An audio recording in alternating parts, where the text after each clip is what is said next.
This episode is brought to you by AWS. Amazon Q Business is the generative AI assistant that can securely understand your business data, summarize results, and streamline tasks. Learn what Amazon Q Business can do for you at aws.com/learn more. This episode is brought to you by Amazon Prime. There's nothing sweeter than baking cookies during the holidays. With Prime, I get all my ingredients delivered right to my door, fast and free, no last-minute store trips needed. And of course, I blast my favorite holiday playlist on Amazon Music. It's the ultimate soundtrack for creating unforgettable memories. From streaming to shopping, it's on Prime. Visit Amazon.com/Prime to get more out of whatever you're into.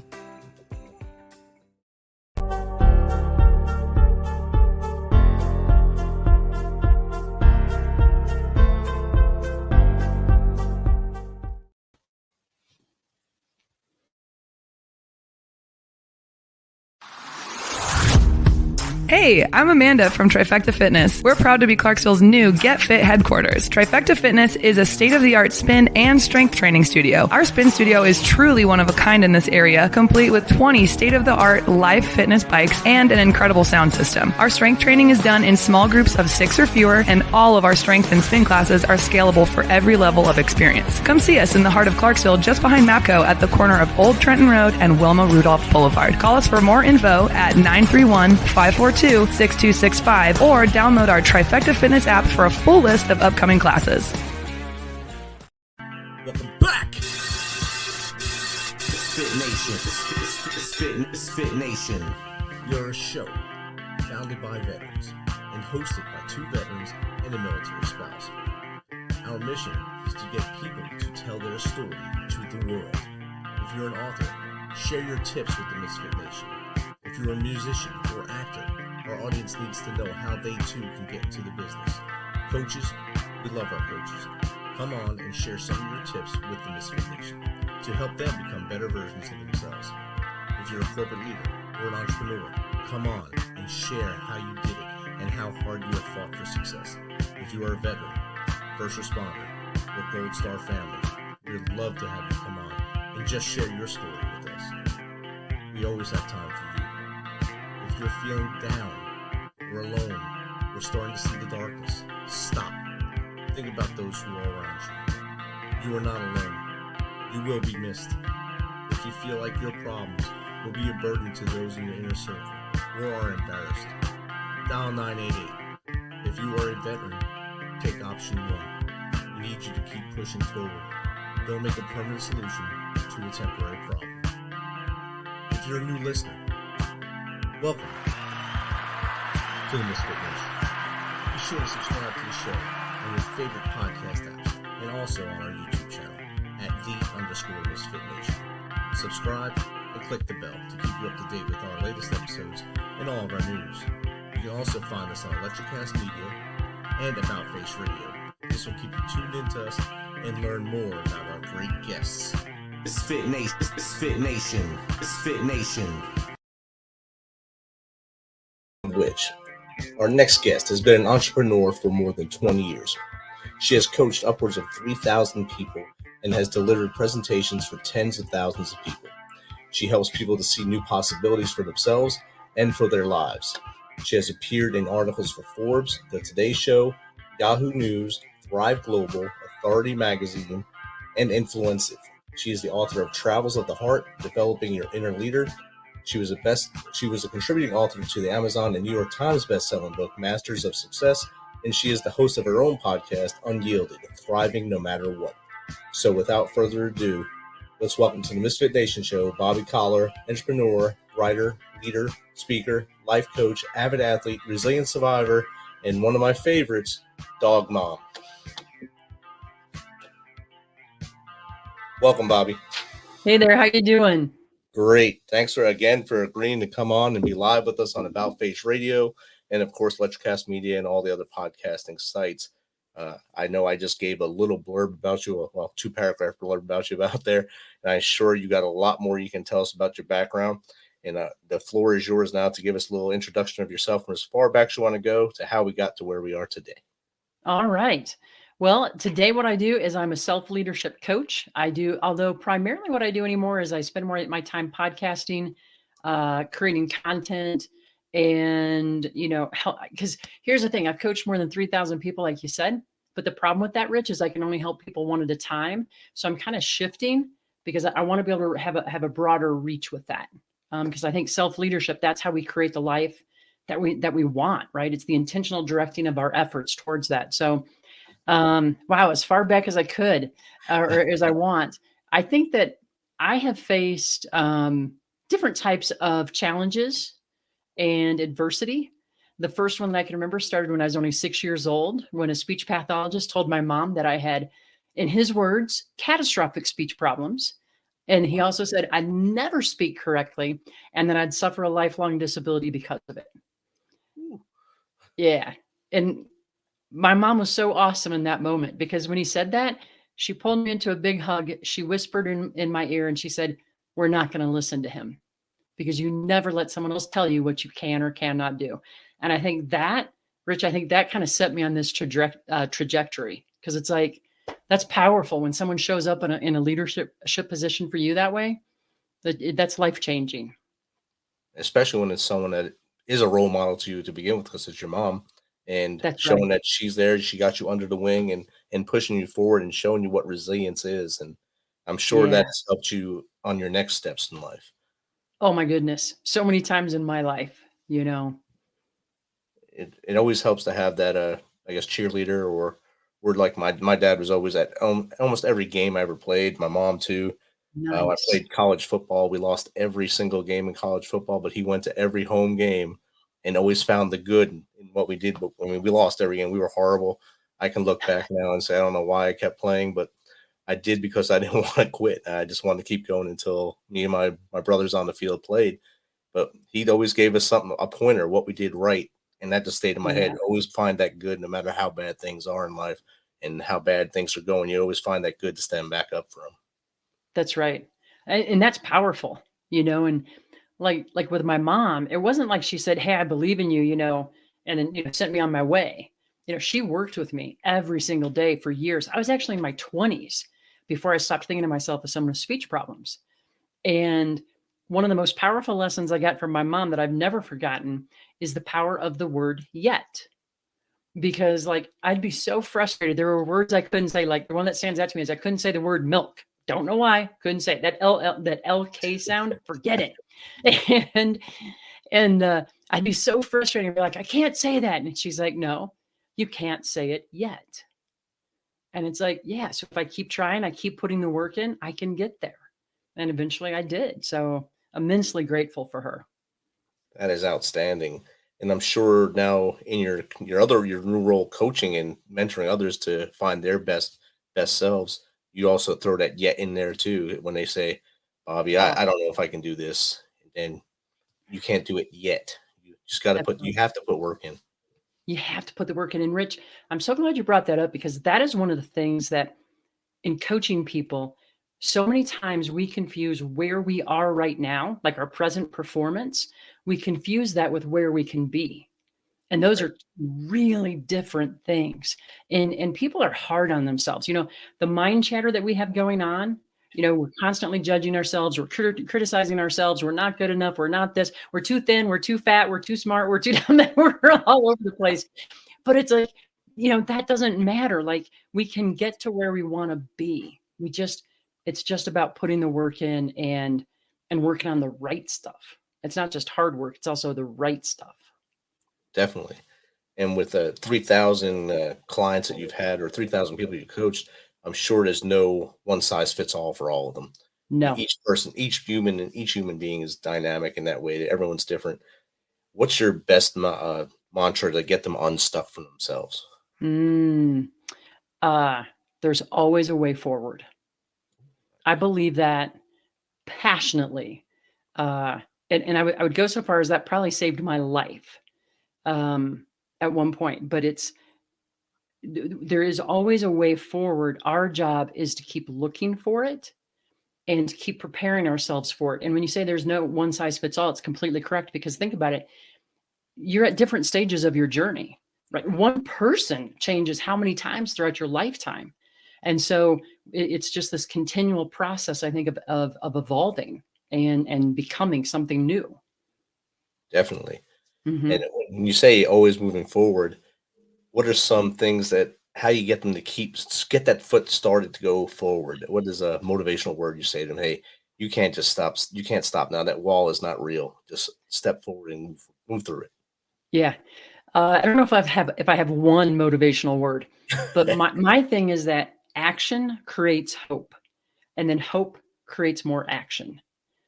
And one of the things that tends to stop people is of taking action. It comes down to fear, right?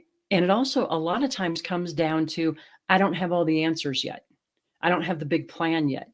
And so we think, well, unless we have the plan, unless we have all the answers, we can't get forward, get started. And that's absolutely incorrect. James Clear, I don't know if he's the author of Atomic Habits. He said, I just saw this quote recently. He said, successful people begin before they're ready. right. And I think that's powerful, right? That confidence that you have. And so one of the things that I help people with, I call it learn your way forward. And it's a very simple model. I came up with it years ago because this came up so many times, but it's like, so it's a AAA, right? It starts with act. What is the simplest action that you can take? And I don't care how small that action is. It doesn't have to be big, right? It can be a tiny, tiny step, but come up with some action that you can take, because nothing happens without action. And then from there, you take the action and then you assess, how did it go? Right? If it went great, let's repeat it. Let's keep doing it. If it didn't go maybe as well as we wanted to, what could we change? Because sometimes that happens. And then that brings us to the third day, which is to adapt. It's like, okay, well, if it didn't go as well as I wanted to, what could I try differently? Or maybe I just need to forget that altogether. But here's kind of I don't know if it's a dirty secret, but I think it is a secret about this. When we take action, even if we fail, we just built some confidence. We built up some courage, and we learned something. So we moved forward, so it doesn't matter. Like, just take the action. Exactly. And I think the great one, Wayne Gretzky, once said, "You miss 100% of shots you don't take."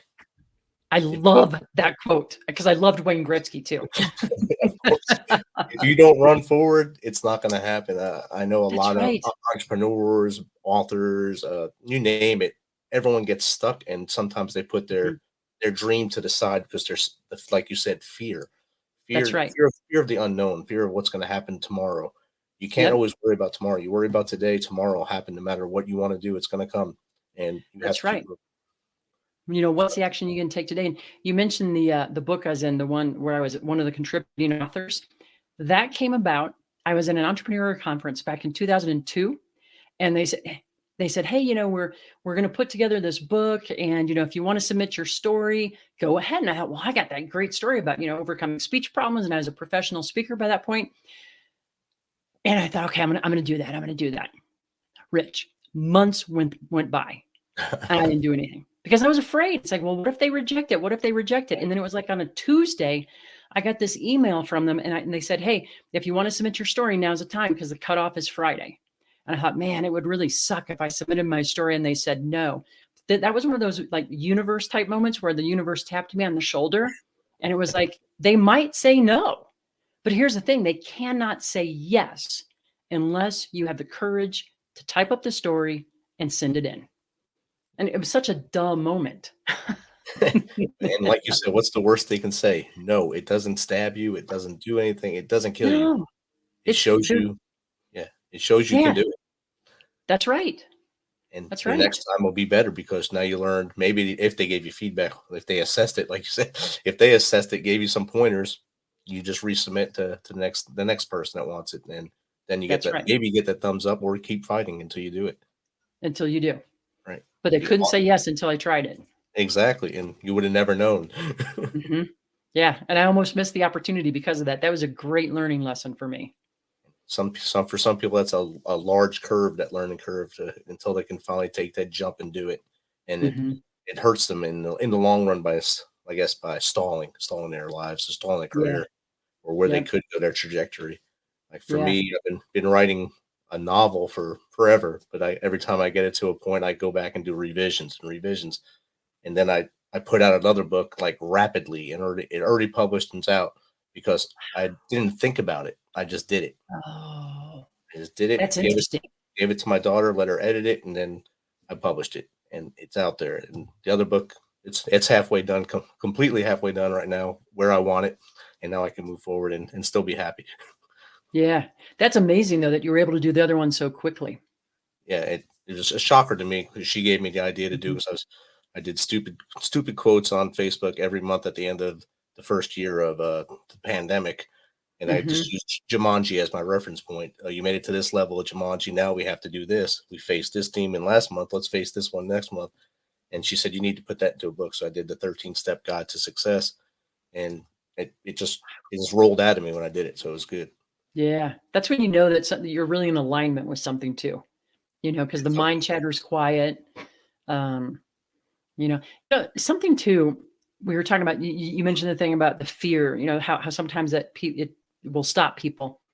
Something I've come to see is that I think when we feel that fear, I think many times we think we're the only ones in the world that ever feel the fear. And it's like, no, that makes you human. It makes you human. It doesn't make you wrong. It doesn't make you fearful. It makes you human. definitely. And I think that's a great point. A lot of people think they're alone in that fear. And Yeah. I don't, you can I don't ask know if you, anyone. Yeah. what's that? You can ask anyone, any big successful person, did you ever have fear moving forward? Of Yes, course. I'm human. Like you said, you're human. You have to have something back here saying, "Hey, wait, you might not want to do that," but then again, I'm doing it anyway, so let's go. Yeah. I'm doing it anyway. I don't know. I don't know if you're a country music fan or not. So Alan Jackson, Yes. right? Love Alan Jackson. I saw this interview with him once, and this was like it shifted things for me.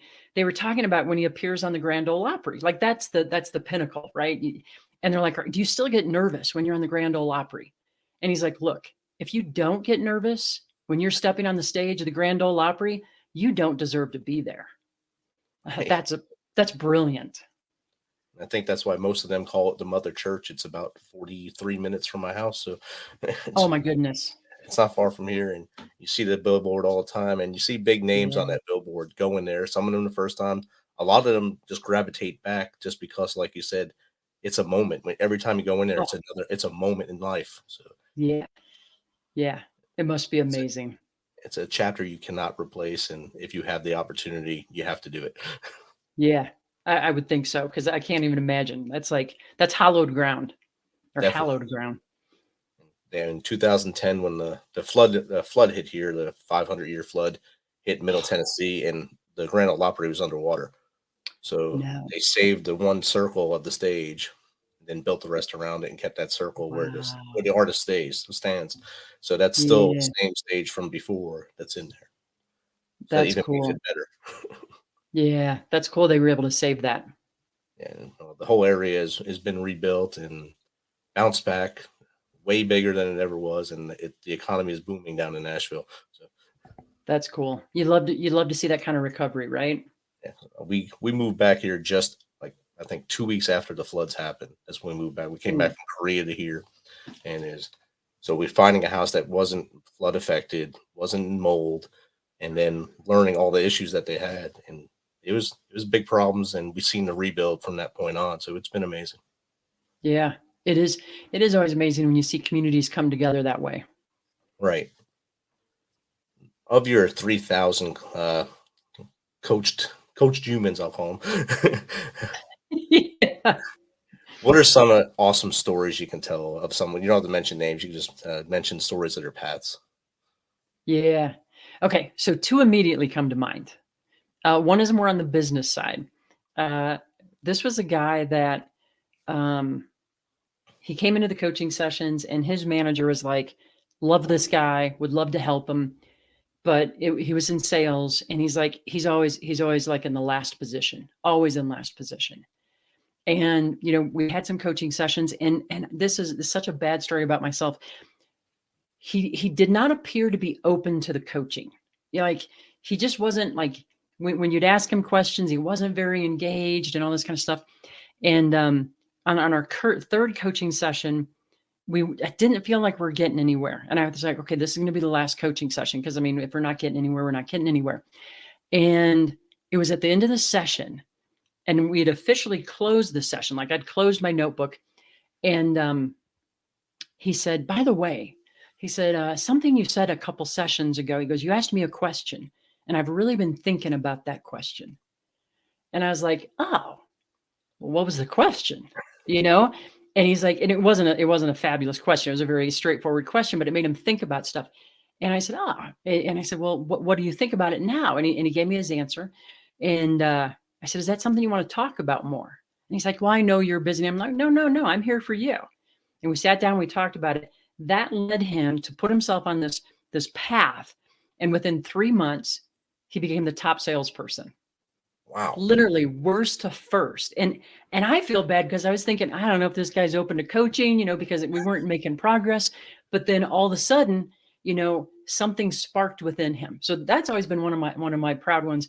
Probably my favorite though, it's a client I had last year. And when we first started talking, high performing manager, and he's like, I just feel burnt out by life. And he said, you know that feeling when you were a kid and you got off the bus the last day of school? He said, I'd love to have that feeling again. But he said, I think I've lost that part of myself. And we went through, it was a 6-week program.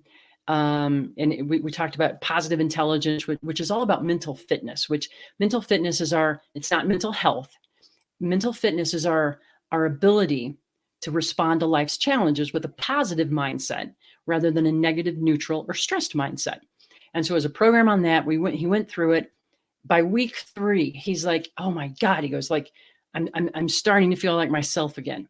By week 6, he said his children, his wife, his team members were all coming to him to say, you seem like a different person. And he's like, he said, Bobbi, he said, he goes, this program probably changed my relationship, for the better with my wife and my kids. And he said, my kids actually said, I want to spend time with you, Dad. And I'm like, that's cool. Like, you can't get any better than that. Like, that's the best right there. I never had to ride a bus to school, but I understand the joy of never having to go back for the summer. You leave class the last day. It's awesome. You throw everything out, you're throwing it away, and your parents get mad. You should throw all your notebooks away because you could have used them again, but you didn't care. Pens are gone, so you got a whole new list next year, or that's in 3 months, or 2 months, whatever it was back then. And that joy is something I think a lot of adults lose when they get into the grind, I like to call it. You start adulting as the new key word now. I'm an adulting person. And you kind of lose some of that joy because everything feels like a job. You go to work and then you go home, you're working and working and working. And if you don't find that inner peace somewhere between there, you're not going to have peace. So having him find that joy in a short period and be able to sustain that's awesome. Yeah, because you're right. Like as you get older and you get more responsibilities, it starts to feel that life is one long to-do list. Right. And we're just meant for more than that. And we're meant for more than that. Definitely. And like when I started this show, I looked around. I just finished my master's.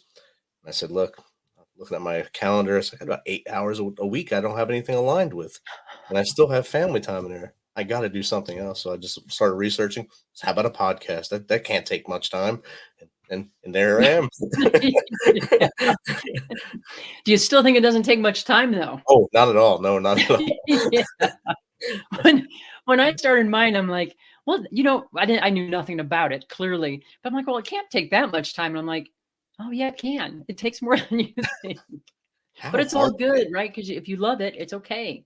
Right. If you're having a blast, it's fun. I know there's some people that burn out, and this is even if it's just a hobby, they burn out like 10 episodes. Right. I think is the average for burnout for some people.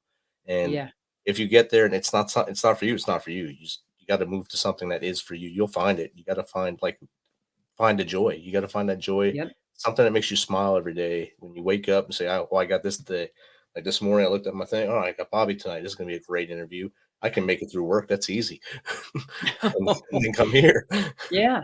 But you know what? You're right. If it's not for you, it's not for you. It doesn't mean anything's bad about you. Nothing's wrong. It's just not a good fit. So find what is. Keep looking. Right. And maybe you weren't supposed to do it alone. Maybe you needed a partner, or maybe you can be a behind the scenes person and do content for that team. Yeah. You just got to find your niche and make it work for everybody. And that way, when you come home, you're happy. You wake up, you're happy, even though you got to wake up, but you're still up. You wake up, you're stacking that victory as soon as you wake up in the morning, and you just keep pushing forward. That's the best way to do things. Yep. And I like how you say stacking victories, because that builds so much momentum, and it's just such a positive. It creates that upward spiral, and Definitely. we need that. That's something we promote here all the time, and it's something we do. As soon as you wake up in the morning, that's a victory for a lot of people. Just getting up in the morning, make your bed, that's a victory. Brush your teeth, eat, do all the things you're supposed to do. The checklist to maybe put some deodorant on to help your fellow man or woman, and go outside. Those are all victories. Each day, count the number you have and try to beat that the next day. If you have 18 today, try to get 19 tomorrow. Don't count anything that you were short on. Just make a checklist and say, oh yeah, I remember what I did, and don't do it again, and just move forward. If you keep doing that, I think you'll be fine in the end. You know what? That strikes a deep chord for me. Because back in 2003, I collapsed, very nearly died. I've had doctors say, like, we don't even understand how you're alive. And I was an athlete before I got sick. And one doctor said, yeah, your days of being an athlete are over. And I'm like, I don't know if I can accept that. Like, I don't know about that. I can't give that up. And then I found another doctor 18 months into the illness. And she's like, we reached a point where she's like, okay, you can go out and start taking walks again. Before getting sick, I'd run 8 miles in under an hour every other day. My first walk, Rich, was to the end of our 20 to 30 foot driveway. And I had to sit down at the end of the driveway because I was shaking from the effort. I made it back in and I was drenched in sweat. I had to go back to bed for the day. But every day I thought, if I can go out and walk to the end of the driveway, that is a victory. And I'm going to celebrate that as a victory. And the next day, if I can take another step, that's a victory. So we're coming up on the 20-year anniversary, because it was March 6th of 2003. And now I live in Colorado part of the year. I'm 9,000 feet. I cycle mountain passes. I cross country ski more than 70 days a year. I'm a better athlete than I was before I got sick.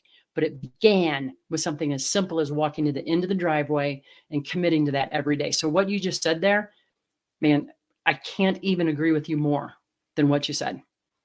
Oh, thank you. And thanks for sharing that. And during your recovery process, did you ever think, these doctors are crazy? They don't know how to treat me because I was an avid athlete, and I want to still be that avid athlete, and keep that as your mindset to move forward? It was the doctor who told me that. I'm like, he's a very compassionate man, and maybe based on his research, that's what's true for him. But I know my heart. And here's the thing, because the other part of what he told me that day is he said, people that have what you have, only 3% of them will experience full recovery. And I'm like, okay, well, that means that someone has the answer, because it's not zero, right? 3% of the people, either they have the answer or their doctors have the answer. So I need to find part of that 3%. And eventually I found a doctor who said, I've treated this and I can help you get better. And it's going to take a minimum of 2 years. But it's like, hey, I'm going to be hopefully 2 years older either way in 2 years. So I might as well get started. But yeah, so I never gave in to, but that could go back to my mom, with the speech pathologist. Yeah, we're not going to listen. I mean, I think some of my mom rubbed off on me there. That's what I was trying to see if you found the correlate. You thought about it right there. Yeah. Mama said, that's right. Said, that's right. I can't run yet. I can't be an athlete yet, and just keep moving forward. And you proved them wrong, and you proved to anyone that was diagnosed with this after you that they too can keep pushing forward and not have to accept the terms of the illness. Yeah. And finding a doctor that you believe in and that really takes the time to listen to you is that's so important. It's just so important. You have to be your own advocate. Definitely. And I think that goes back to what we were talking about earlier about finding that joy, finding that comfort spot. For anything in life, you don't have to settle for something. You can test. Can test the doctor. No, this doctor is not working for me. They're not even listening to me. They're looking at a chart and saying, "This is if she said this, I'll check this. That's what this means." No, look at me, feel my knee, see what's wrong with my knee, and let me. Oh my goodness, that is so right. When my dad was in the hospital back in November, he was 89, and most of the doctors came into his room. They looked at the computer, they looked at his chart. Like they didn't even talk to him. And finally, like the one doctor came in and I said, before you go to the computer, will you do me a favor and look at my dad? Talk to my dad. Like, look the man in the eyes. And he ended up being the best doctor we had. I mean, he sat down, he talked with dad, but it's like, I don't know, you just, I don't know, it was just missing. Like, and maybe they had all the answers, but someone that will listen is so huge in all aspects of your life, medicine, whatever it might be, relationships. Just listening is so important. Definitely listen to hear, not to speak. And Oh, I think that's something that I've been trying to promote a lot. Listen to hear what someone's saying before you just want to throw in back in my day, I did it this way, or I have a story that can outdo what you just said. So, yep. That ain't nothing. exactly. I can top that one. It's like, don't. If you want to build rapport with someone, don't do that. This isn't a Oh hold my my beer goodness. moment. This isn't a hold your beer moment. Let's do this. Yeah. Oh man, that's spot on. You were talking about you didn't want to find what the doctor to say to be true and your resilience to move forward. What are three fundamental truths you hold close to the heart? Yeah. These are born out of an experience a long time ago. But the three fundamental truths, number one, is that the future can be changed, right? Because I think a lot of times we think, where we are right now, it's just going to continue this like this. We can't do anything. And that's not true. Sometimes there's people talk, they call it like your default future. And it's like, it's not true. It doesn't matter. And I had that realization. I was 23, working 2 jobs, hadn't found a way to go to college yet because my parents weren't going to pay for it. And I'm like, I was at a dead end. And it's like, you know what? Just because that's where you are right now does not mean that can't change. And eventually I paid my way through college, including to get my master's degree. So that's number one. The future can be changed. Number two, and this is a really important one. Well, they all are, but number two is that you can change your future. Like we don't, for me, as that 23-year-old, I think in all honesty, back then I was waiting for someone to say, here, Bobbi, let me do that for you. No one was going to do that, Rich. And the day when I realized no one's coming to my door to knock on it and give me a better opportunity, that was one of the most powerful days of my life because it's like, wait a minute, I don't need for someone to do that. I can do that. Doesn't mean you have to do it on your own, right? You can have help, you can have love, you can have support, but it's my life. And I'm like, I'm going to drive my life. And then the third one is that you don't have to wait. Because again, people think I have to have the whole plan, all the answers. No, you just have to get started. Like put the ball in play, right? You just got to get started. And having coached more than 3,000 people, what I know is that you can learn what you need to learn along the way. There's nothing that you can't learn. That's my philosophy. It's outstanding. All three of them are great, and there is nothing you can't learn if you put your mind to it. And if you want to keep learning, there's plenty of stuff out here you can learn now. And Oh my goodness. there's no real stopping what you can learn and can't learn. It's even easier to learn stuff now than what it was before because the internet and all the great stuff out there. It's just but whatever it is, someone else has learned it, right? So find that person if nothing else. And they learned it maybe the hard way, so you might learn it from them and find an easier path as you move forward. That's right. And there's nothing wrong with that. And there's nothing wrong with learning it the hard way for yourself either. You'll never forget it that way. You'll learn something. Hopefully you learn. Hopefully you learn something. If you're hard-headed, you might learn it many times over. Yeah.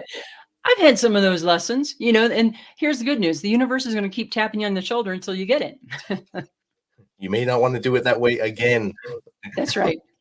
Try something new. You got off this exit the wrong time 4 times, so let's pass it this time and go to the next one, and you'll get it right. Yeah. So, Bobbi, Yeah. if you can give advice to a young entrepreneur just coming out, or any entrepreneur just starting a business, if you give them 3 tips of advice, what would that be? Number one, make sure you're passionate about it, right? Because I think being an entrepreneur is not easy.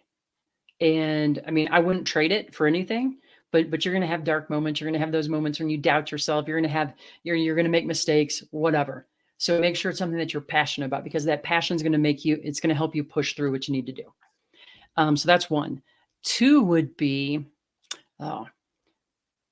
understand that you're going to make mistakes. Some of them are going to be huge, bigger than you can even imagine. And that is not a reason to stop, right? It's just a mistake. Learn from it, pick yourself up from it, and find out. And sometimes it takes time to do this, but a lot of times those mistakes, they turn into a gift or an opportunity at some point, because we look back and it's like, oh man, that was a turning point for me, or that was something that was really important for me to learn. So that would be number two. And then the third one is, this is probably more for like someone who's newer, but you don't have to have, like, set a direction. Don't get caught up in the, I have to have something finite and it has to be super well defined. You can figure that out as you go along, but have a direction that you believe in, and keep making adjustments as you're working yourself that way. It's not bad if you have the plan, but sometimes we don't. Like, for example, real quick, I was talking to someone, this was a couple of years ago, and he had this desire to become a coach and have a speaking career. And he's like, but I don't know how to get started. I don't know the whole plan. I'm like, you don't have to have the whole plan. Pick one thing that you could do. And he was at a company, and I'm like, how about if you go to someone at your company, like your boss or something, and say, hey, this is the type of coaching I'd like to do. Like, this is how I'd like to help people. Get started there, learn about it, network, so those would be my three off the top of my head tips. I'll probably think of like 5 more later, but that's okay. That's 3 good tips right there. And I like to learn as you go, learn and grow as you're doing things. Is the best way to do it. And if you have that little inch of, I don't think I can do it, like you said, find someone that can be your mentor and become like an apprentice and sit behind them, watch how they do it, and okay, take those notes and make sure you take the notes and mental notes, however you take your notes, learn your lesson, and then do it yourself. And then you'll say, Yeah. oh, I could do this. I should have done this 3 years ago. Mm-hmm. And here's the thing. Ask people who are doing what you think you want to do. Ask them about how they got started, or, most people, like, people reach out to me. I'm happy to have those conversations, right? Most people are. And if they're not, that's on them, not you. But don't be afraid to reach out to people.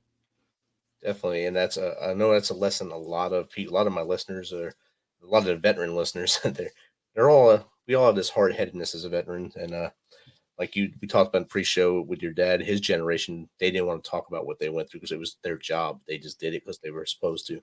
And a lot of us think that if we can't do it ourselves, we shouldn't ask for help. Because then that's a sign of what?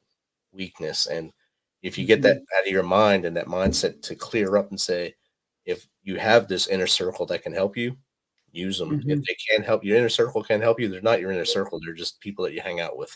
So they can move to the outer ring and then find a new circle and get the people around you that are your cheerleaders, that are your mentors, that are those people that will raise you, lift you up instead of put you down, and tell you can, and maybe be there to push you forward. That's right. And it's because it's not a sign of weakness. I think it's actually a sign of strength. And back in 2000, I was leaving my old job to start my own business. And he's still my friend to this day. One of the last things he said to me was, before I left the company, he said, you'll be successful as long as you learn how to ask for help when you need it. And he said, you're so independent.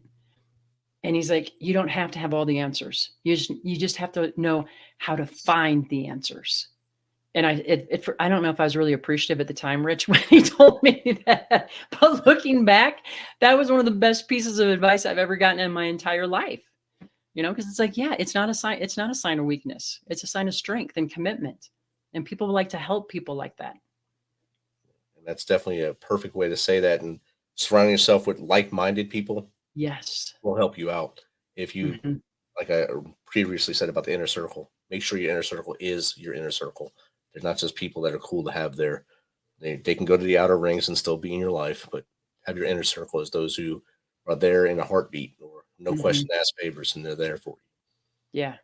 And it can be a small inner circle, right? Right. Definitely. And like you said, nothing wrong. It's just inner circle versus outer circle. I love that. You just got to know who's who in the zoo, I guess is a good way to say it. That's a good way of putting it. You don't want to mess around with the wrong people. So just if you want success, leave it that way. Bobbi, we covered a lot of stuff, a lot of your life and how it has shaped you as the person you are now and able to help as many clients as you have and to be published in so many different magazines and news groups.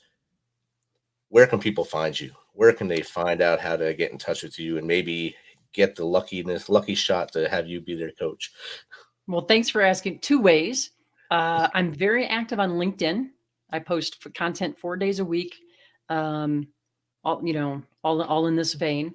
And then the other way is through my website, which is just bobbikahler.com. And by the way, on there, if anyone signs up for the newsletter, it's a bi-monthly newsletter, and it's all about this, finding your forward find your forward is what it's called. But included in that is it's a free 5-day email course where I cover some of the fundamentals of what do we need to do in order to find our way forward and maintain that momentum. Nice. Yeah. And the podcast information is there too on the website. That's there too. I always forget everything. I'm like, what am I going to say there? But you got everything in there. So that's good. A one-stop shop for your website. And then of course, that's LinkedIn. Right. LinkedIn is a great platform for people who want to be successful in careers and not just have memes and stuff on Facebook. Bobbi, Thank you for coming on and hanging out with us for the last 40 minutes or so and taking some of their time out there in beautiful Colorado to hang out with us here. And I've had a great time chatting with you. I'd probably want to have you on again in the future if you'd like to. And I think that it's been great. I love that. And thanks for the invite. And I'd love to come back. This was awesome. I loved it. Awesome. Thank you. Have a good night. You too. Thanks for checking us out and being a part of the Misfit Nation. Don't forget to visit our website at themisfitnation.com. It's themisfitnation.com to catch up on all of our episodes and also to get some of that great Misfit Nation gear. As always, be humble, stay hungry, and keep hustling because we are